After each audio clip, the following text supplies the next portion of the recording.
और खबरों की शुरुआत इस वक्त की अहम खबर के साथ। भारत ने अक़वाम मुत्तहिदा की इंसानी हुकूक कौंसिल में पाकिस्तान को लताड़ा है। दर हकीकत पाकिस्तान की वजीर खारजा हिना रुबानी खान ने जुमेरात को इल्जाम आयद किया था कि मौजूदा हिंदुस्तानी हुकूमत कश्मीरियों को उनकी रोजी रोटी से महरूम करने के लिए रिहायशी मकानात गिरा रही है और जमीन के लीज खत्म करके उन्हें सजा दे रही है। हिंदुस्तानी सफारतकार सीमा पूजानी ने कहा कि हिंदुस्तान के लोग अपनी जिंदगी, मायशी और आजादी की जंग लड़ रहे हैं, लेकिन हिंदुस्तान के साथ पाकिस्तान का जुनून गलत तरजीहात की अलामत है। पूजानी ने जम्मू कश्मीर पर तुर्की के नुमाइंदे के तबसरे की भी मजम्मत की। उन्होंने कहा कि हमें तुर्की के तबसरे पर अफसोस है। भारत ने तुर्की को पाकिस्तान के अंदरूनी मामलात पर पसंदीदा तबसरे से बाज रहने का मशवरा दिया। जहां तक OIC के बयान का ताल्लुक है तो हम इस बारे में नामुनासिब हवाले जात को मुस्तरद करते हैं।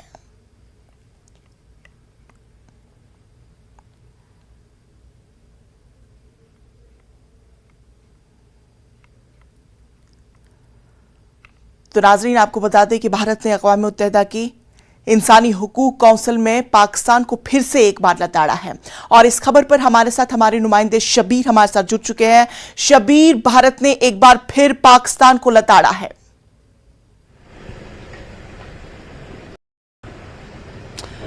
जी देखिए, ये जो इंटरनेशनल फोरस पे अगर आप देखें पिछले कई सालों से मुसलसल जो भी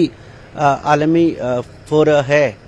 जब भी बात होती है पाकिस्तान और उसके जो पाकिस्तान के हिमायती हैं, उन्होंने हमेशा ही इस मुद्दे को उभारा है, कोशिश की है कि जो इंटरनेशनल फोरम है उन पे इसकी बात छिड़ जाए। लेकिन भारत का जैसे पिछले कई सालों से मुसलसल इसको भरपूर जवाब देने की कोशिश की है और अब की बार भी यही हुआ है कि उन्होंने जहां जो भी यहाँ पे हालात हैं, जिस तरह की भी बातें बाहर निकल उनको इस्तेमाल करके जो पाकिस्तान और उनकी हिमायत करने वाले जो कंट्रीज हैं, उन्होंने अब की बार भी वही कोशिश की है और अब की बार भी हिंदुस्तान ने भरपूर इसका जवाब दिया है। जी शबीर, जिस तरह से हिना रुबानी ने ये इल्ज़ाम आयद किया कि कश्मीरियों को उनकी रोजी रोटी से महरूम किया जा रहा है और साथ ही उनकी रिहायशी मकानात को गिराया भी जा रहा है, तो इस बयान से कश्मीरी अवाम पर या कश्मीर की जो पॉलिटिक्स है उस पर क्या कुछ असरअंदाज हो सकता है? देखिए, पाकिस्तान के बयान पे यहाँ पे असरअंदाज होना कोई ऐसी बात नहीं है, लेकिन हाँ इंटरनेशनली कोशिश ये होती है जो पाकिस्तान की, चाहे उनके फॉरेन मिनिस्टर हो या जब भी कोई भी उनका मिनिस्टर या कोई भी उनका हिमायती मुल्क जब भी किसी इंटरनेशनल फोरम पे खड़ा हो जाता है तो इन चीजों को उभारा जाता है। जाहिर सी बात है, ये जो रेफरेंस आया है, रेफरेंस दी गई है हाल ही में जो यहाँ पे स्टेट लैंड और काचराई को लेके जो भी कार्रवाइयां हुई उनका रेफरेंस लेके बात की गई है, क्योंकि जब मकान गिराने की बात आई है तो वही रेफरेंस है। और रोजी रोटी की बात का मुझे अभी में समझ में नहीं आ रहा है वो किस तरह का रेफरेंस दे रहे हैं। जाहिर सी बात है, उसमें शायद इन दुकानों का जिक्र होगा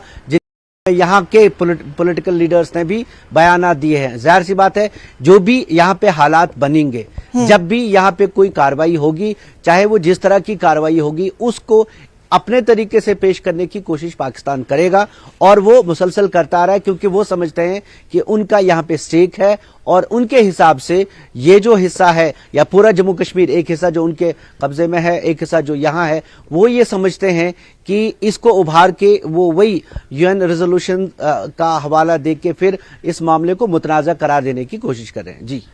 बिल्कुल शबीर, और हमने देखा कि खाली हिना रुबानी का इस तरह नहीं है, चूंकि जब डिमोलिशन ड्राइव कश्मीर में हो रही थी, एंटी एनक्रोचमेंट ड्राइव, तो कई सारे लीडरान ने इसको गलत करार दिया। और साथ ही साथ अगर आज के बयान की हम बात करें, जिस तरह से अब इस फॉर्म का इस्तेमाल किया जा रहा है, UN फॉर्म का इस्तेमाल किया जा रहा है, वहां पर कश्मीरियों की आवाज उठ रही है, चाहे एंटी एनक्रोचमेंट की बात की जाए या उन्होंने रोजी रोटी की बात करें। तो क्या लगता है आपको कि इस बयान से या दीगर जो बयानात अभी तक आए हैं, कश्मीरी अवाम को इससे कुछ फायदा मिल सकता है या मजीद वो किसी नुकसान का सामना कर सकते हैं? देखिए, पाकिस्तान کشمیری عوام کو کیا فائدہ ملے گا یہ مجھ سے ان سے میرے ذہن سے بالاتر ہے، لیکن وہ اس سچویشن کا فائدہ اٹھانے کی کوشش کریں گے۔ بالکل، جب بھی یہاں پہ جو اینٹی انکروچمنٹ جو بھی ڈرائیوز چلے، جو بھی انکروچمنٹس تھیں، چاہے کہیں پہ کاچرائی تھی، چاہے اسٹیٹ لینڈ تھی، اس کو لے کے ایک بڑا ایشو بنا، اور سرکار کو بھی، یہاں جو لوکل گورنمنٹ بھی ہے ان کو بھی سمجھ میں آ گیا کہ کچھ چیزوں کو لے کے ایک بڑا مدعا بن سکتا ہے۔ یہاں کے لوکل پولیٹیشینز نے بھی بات کی کہ گھروں کو چھیڑا نہیں جانا چاہیے، حالانکہ گورنمنٹ کا اس میں ایک ذرا سا ڈیلے ہوا جواب دینے میں، لیکن پھر جواب کہ کسی کے گھر کو چھیڑا نہیں جائے گا، اور ایسا ہوا بھی نہیں۔ لیکن جب آپ بات کرتے ہیں ایک ایسی کنٹری کو جو اس خطے کو متنازع سمجھتے ہیں، یہاں پہ جو بھی ہوگا اس کو وہ انٹرنیشنل فورم پہ یا کسی اور فورم پہ جہاں پہ ان کو لگتا ہے کہ اس کا اثر ہوگا وہ اٹھائیں گے۔ سب سے اہم بات یہ ہے کہ جو یہاں کے لوکل لوگ ہیں ان میں سے بھی کافی لوگوں کو یہ لگتا تھا کہ نہیں، یہ کچھ کارروائیاں زیادہ ہو رہی ہے، اور گورنمنٹ نے ان کو روکا، اور ایک طریقے سے ان کی سمجھ میں آ گیا یہ کہ انٹرنل یہاں کے لوگوں کا واسطہ سیدھے یہاں کی حکومت سے ہے، ان کا ریفرنس پاکستان کا یا پاکستان کے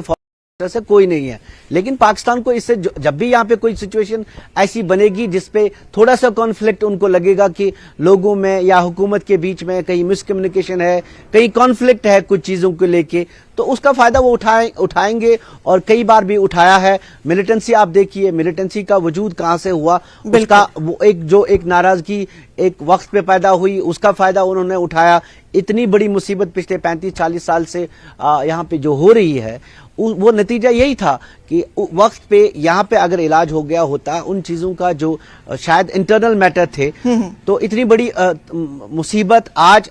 قوم یا پورا ملک نہیں جھیل رہا ہوتا۔ بالکل۔ چلیے شبیر، تمام تر تفصیلات کے لیے آپ کا بے حد شکریہ۔